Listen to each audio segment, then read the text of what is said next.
આજની આ ઘર સભા 1932મી સરદારને આંગણેથી આપણે લાભ લઈએ છીએ ત્યારે લોજધામને આંગણે, લોજધામ એટલે કે સ્વામિનારાયણ સંપ્રદાયનું પ્રવેશ દ્વાર કહેવાય. નીલકંઠ વર્ણી પ્રભુ 7 વર્ષનું વન વિચરણ કરી અને સત્સંગમાં પ્રવેશ લોજધામથી કર્યો. એ દિવ્ય મહાપ્રસાદીનું તીર્થધામ જેનો ખૂબ મોટો વિકાસ અક્ષનિવાસી સદગુરુ ચૈતન્ય સ્વામી અને અક્ષનિવાસી મહાતપસ્વી સાંખ્યોગી રવિકાંતાબા આ બંને મહાપુરુષોએ કર્યો.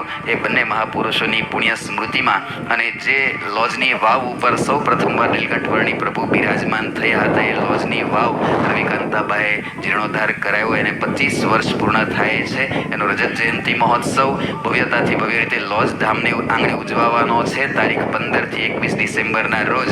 અને શ્રીમદ સત્સંગી જીવનની કથાનો લાભ એ મહોત્સવમાં પૂજ્યપાદ ગુરુવર્ષના શ્રી મુખેથી આપણને સૌને પ્રાપ્ત થવાનો છે. તો એ મહોત્સવનો બેનર અહીંથી વિમોચન કરાવવું છે ત્યારે